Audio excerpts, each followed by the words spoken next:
Hi everyone, Samir here, Altus One Education. So today we're going to look at one of the best ways to go from average to good or from good to very good narrative writing. And this is this idea of show, don't tell. Now this is so hugely important that we could really spend a few hours unpacking it, and we eventually will. But the goal of today is a nice quick crash course on how to apply this idea in your selective test essays.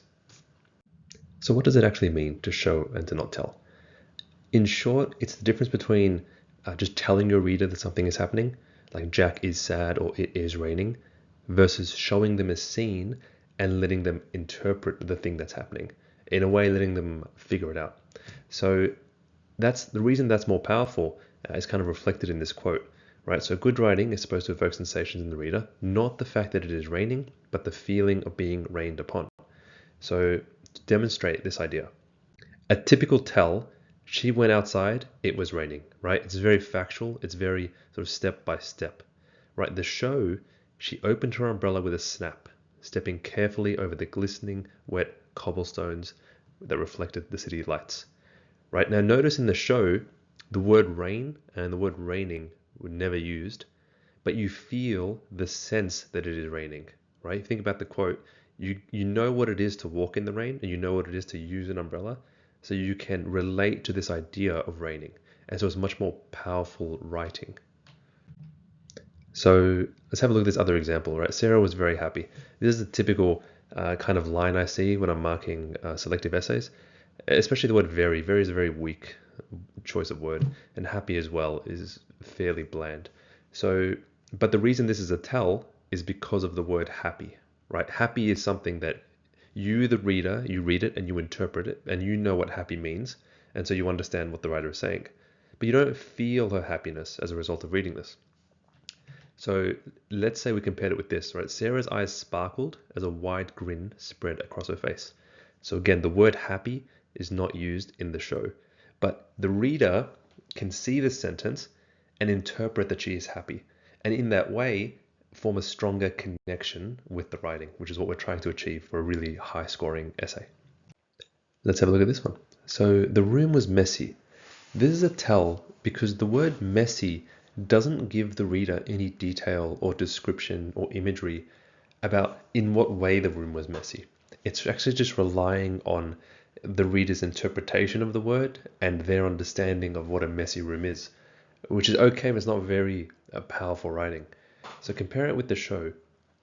Clothes were strewn across the floor, papers piled up on the desk, and stained coffee mugs lay scattered across the room. This is a show because, again, the word messy is not being used, but it's describing the scene, and the reader, in interpreting the scene, understands the room to be messy. And that's a much better way of conveying an emotion or a feeling or a sentiment. It's don't just tell the reader what to think. Give them a scene, and then they will think the thing that you want them to think. As weird as that sounds. We'll try one together. So Tom was afraid. Again, a very common line that we see. Take a moment, think to yourself, maybe pause the video. How would you convey Tom being afraid without using the word scared and without using the word afraid? I'll give you a hint. Think about what a scared person would look like or what they might do, and then describe the appearances and the behavior of that person, right? So think about what you do when you're scared. Your heart probably races, maybe you sweat a bit, maybe you breathe a bit heavy, maybe you sort of look around a bit more cautiously, right? Those are behaviors that are observable, and therefore they're better suited to this idea of show. So let's look at what we have here. Tom's hands trembled as his breath came in short gasps. He peeked around the corner, his heart thudding loudly in his chest. Right, that's a pretty good show because it's describing behavior that the reader can see, like Tom's hands shaking. You can imagine your breath being short. You can imagine your heart thudding loudly in your chest. Right, these are the reason this is such better writing is because you're not just telling the reader Tom was scared, figure out what that looks like. You're showing Tom in his scared state, and the reader can interpret that and thus connect with, relate to Tom. Right? It is such a better way of writing if you can figure this out. So how can we actually apply this in our selective test essays? Probably the number one easiest way is to focus on sensory details. If you're writing a story, try to write from the perspective of, if somebody were in your story, what would it look like? What would it sound like? What would it smell like? And so on and so on. You'll find if you focus on that, it actually naturally produces more show language. For example, the room was messy. Imagine if somebody were in your messy room, what would they see? And then you describe what they see, and that leads to show language. Similar with emotion. Emotion's a very important one that you want to try and use show instead of tell where you can. Easiest way to do that is body language. So if you're trying to convey that your character is sad, imagine somebody in your story looking at your character, and then what would your sad character look like?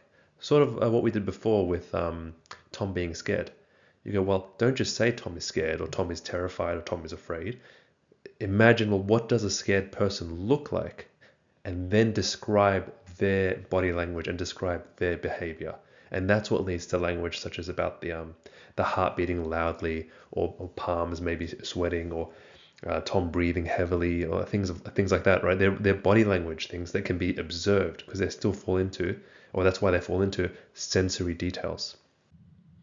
And this last point just comes down to your word choice. This is what puts it all together. So instead of saying, for example, walk, you might choose something like stride if you want to convey confidence, or you might choose stumble if you want to indicate the character's uncertain or drunk, or you might choose tiptoe if the character's being careful, or march if they're being confident. This is something we'll expand on in another video, but this tends to be the kind of icing on the cake on how to write a really good essay, is very particular word choices. And that's it. So thank you very much. Hope you found that helpful. We're releasing more videos soon, so please let us know what kind of topics or areas you would like videos to focus on. Thank you very much.